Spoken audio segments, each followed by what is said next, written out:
کا دیدار خواب میں مل گیا نا، خدا کی قسم سمجھو دنیا قبر آخرت صبر گئی. کیونکہ میرے آقا فرماتے ہیں منظارہ قبری وجبت لہو شفاعتی. اور ایک حدیث میں فرمایا من رآنی فقد رأى الحق، جس نے خواب میں مجھے دیکھا اس نے حقیقت میں خدا کو دیکھا، اس نے حق دیکھا. فرمایا اس لیے کہ شیطان میری شکل میں خواب میں آ ہی نہیں سکتا. اور جس نے میرے روزے کو دیکھا فرمایا مجھ پر اس امتی، اس دیکھنے والے کی شفاعت لازم ہے. یہ طلب ہمارے اندر بھی ہونی چاہیے. حضور کی بارگاہ میں گئے، کہا حضور کا دیدار کرنا چاہتا ہوں، طریقہ بتائیے. آپ نے فرمایا حضور کا دیدار چاہیے تو حضور پر درود و سلام پڑھ. کہتے گھر آیا، رات سویا، سر کی آنکھ بند ہوئی، دل کی آنکھ کھلی. آقا علیہ السلام کا دیدار نصیب ہوا. لیکن کیسے دیکھا میں نے حضور کو؟ آقا دور تھے اور لوگ حضور کی طرف بڑھ رہے ہیں. تو نوجوان کہتا ہے جب میں نے، وہ حضور کہتے ہیں میں نے جب حضور کو دیکھا تو میں بھی دوڑا. کیونکہ اگر کوئی حضور کو خواب میں دیکھے گا تو اسے خواب میں بتایا جاتا ہے کہ یہ امام الانبیاء ہے، یہی تیرے نبی ہے، یہی تیرے آقا ہے. اب وہ تو پہلے ہی تڑپ رہا تھا، پہلے ہی ترس رہا تھا. اس کی زندگی کی تمنا حسرت تھی یہ کہ کبھی تو ایسی رات آئے کہ جس رات میں میرے آقا مجھے دیدار عطا فرمائے. اب آج زندگی میں پہلی مرتبہ حضور کو دیکھا تو کہتے میں حضور کی طرف دوڑا. اور کمال یہ تھا جتنا میں حضور کے قریب ہوتا میرے آقا اتنا دور ہو جاتے ہیں. کوئی کھڑا ہو اور آپ اس کی طرف دوڑیں گے تو آپ اس کے قریب ہوں گے، وہ آپ کے قریب ہوگا، آپ دوڑ کر جلدی پہنچیں گے. مگر وہ نوجوان کہتا ہے میں جتنا حضور کی طرف دوڑتا حضور اتنا دور ہو جاتے. یہاں تک کہ میں خواب میں دوڑتے دوڑتے تھک گیا. جتنا قریب ہوا آقا اتنا دور ہو گئے، میں حضور کے قریب پہنچ نہیں سکا. تو میں نے آقا علیہ السلام کو خواب میں پکارا، عرض کیا یا رسول اللہ رکیے، مجھ پر توجہ کیجئے، میں بھی آپ کا امتی ہوں، میں بھی آپ کا غلام ہوں. تو کہتا ہے میں نے حضور کو پکارا تو حضور رک گئے. اب میں بھی رکا، سرکار بھی ٹھہر گئے. اب میں جب حضور رکے تو میں حضور کے قریب ہوا تو آقا علیہ السلام کے قریب ہو کر میں نے عرض کیا یا رسول اللہ میں آپ کا امتی ہوں. تو حضور نے فرمایا آپ کون ہو؟ توجہ سے سنیے گا، دل یہ اس سے سننا میں چنانا چاہ رہا ہوں، اللہ کرے یہاں لگ جائے ہمیں. آقا پوچھ رہے ہیں آپ کون ہو؟ حالانکہ پورا دین اسلام کا نچوڑ یہ ہے کہ آقا علیہ السلام ساری کائنات کو اس طرح جانتے ہیں جس طرح ہاتھ کی ہتھیلی کو جانتے ہیں. آپ کے ہاتھ کی ہتھیلی کے سامنے ہو کوئی چیز ہو آپ سے پوشیدہ نہیں ہو سکتی. میرے آقا علیہ السلام 18,000 جہانوں کی 18,000 مخلوقات کو ہاتھ کی ہتھیلی کی طرح دیکھ رہے ہیں. مگر حضور کا یہ کہنا آپ کون ہو؟ میں تو آپ کو نہیں جانتا.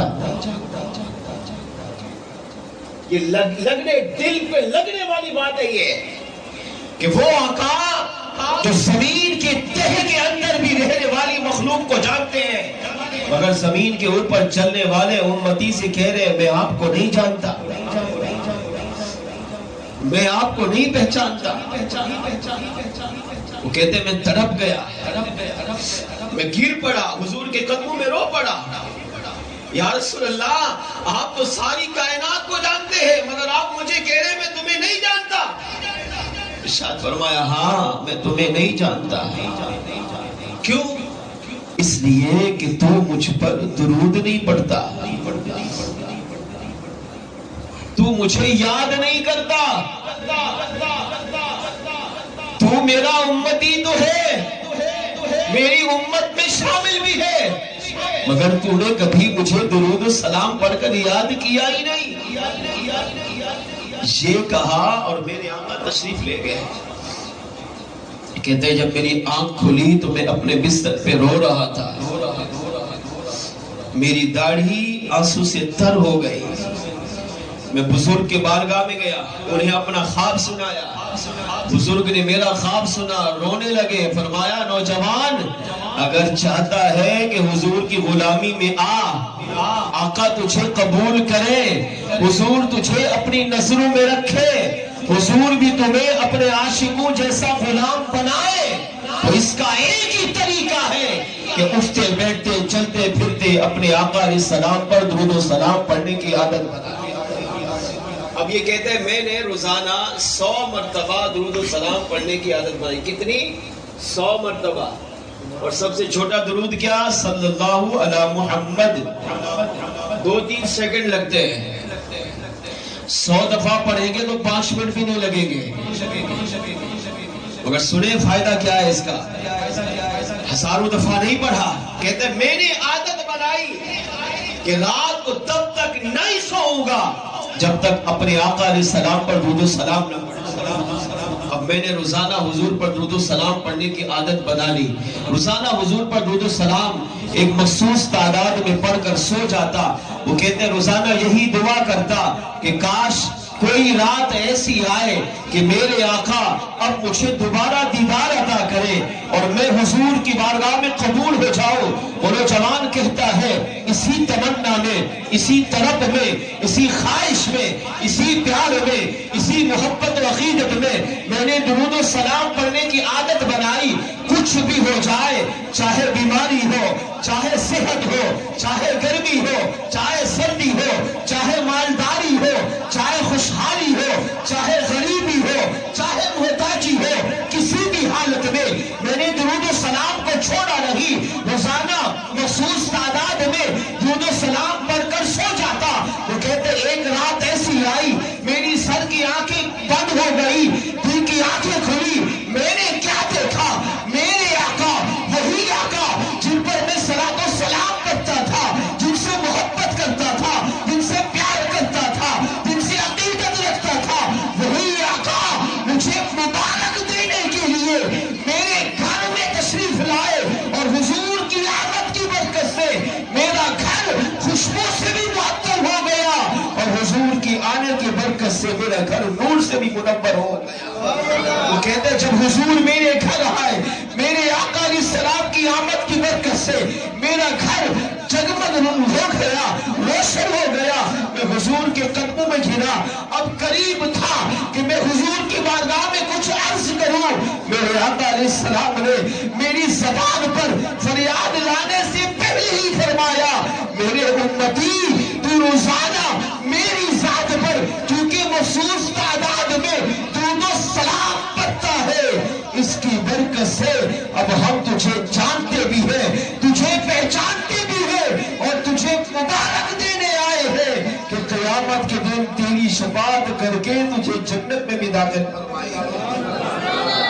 اس روایت سے پتہ کیا چلا, اس حکایت سے عقیدہ یہ ملا کہ اگر امتی حضور کی ذات پر درود و سلام پڑھنے کی عادت بنا لے, اپنے آقا علیہ السلام کا ذکر کرے, حضور کو یاد کرے, اگرچہ تھوڑے وقت کے لیے کرے, اگر امتی اپنے آقا کو یاد کرے گا تو میرے آقا اسے بھی اس طرح دیکھیں گے جیسے ہاتھ کی ہتھیلی کو دیکھ رہے ہوتے ہیں.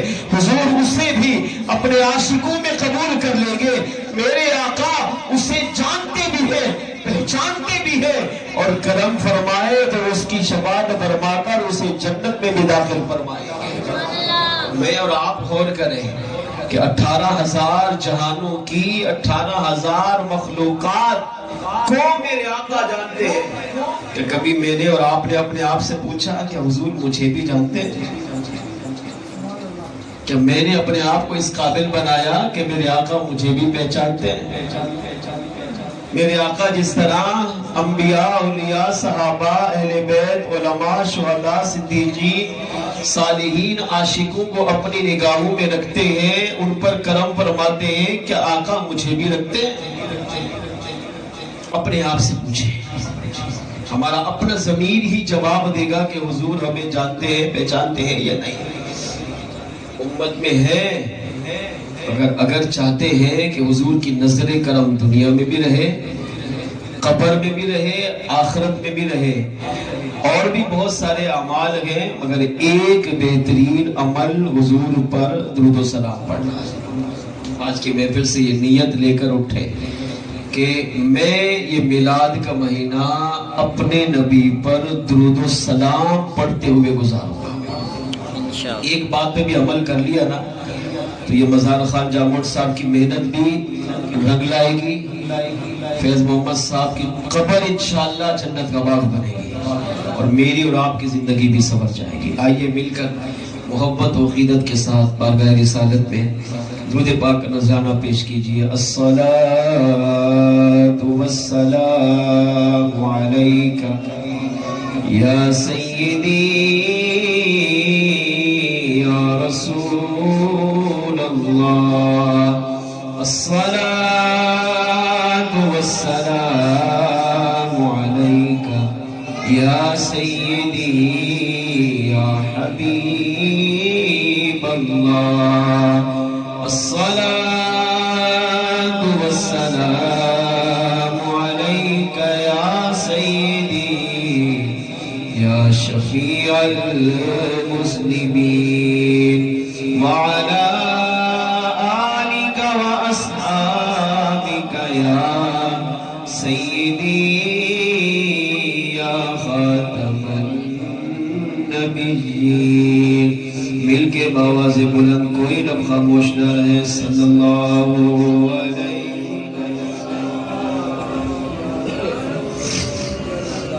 یا رسول اللہ کا نعرہ سب کو آتا ہے.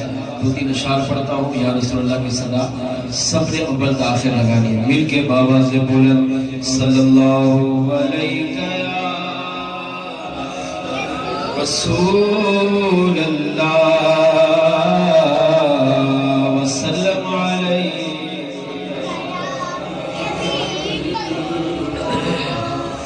تو سی آئے دیکھڑ پیا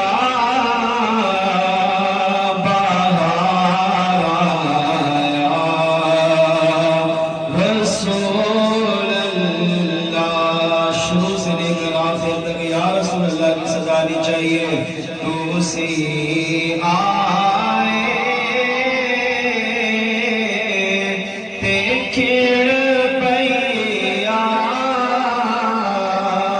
بہار آیا رسول اللہ. تو سی آئے دیکھڑ پیا بہار آیا رسول اللہ.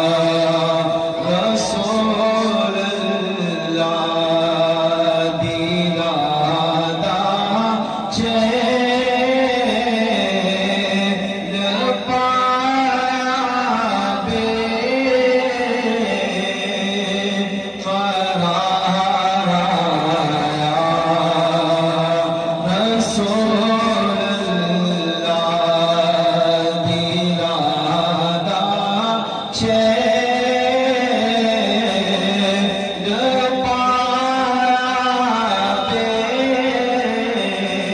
قرار آیا.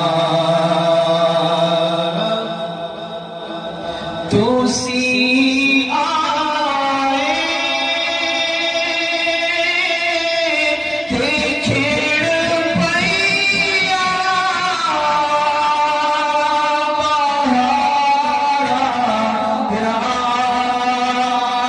آیا رسول اللہ. تو سی آئے دیکھڑ پیا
یقینا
پیش کرتا ہوں.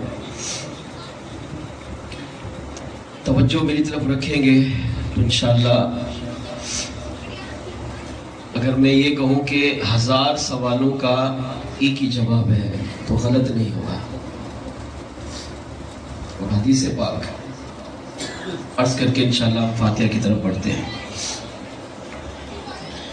میلاد کا مہینہ جب آتا ہے تو شیطان ہمیں بہت سارے وسوسے دیتا ہے. سب سے بڑا وسوسہ شیطان کا کیا ہے کہ نبی کے دور میں یہ میلاد نہیں تھا تو آپ کیوں مناتے ہیں.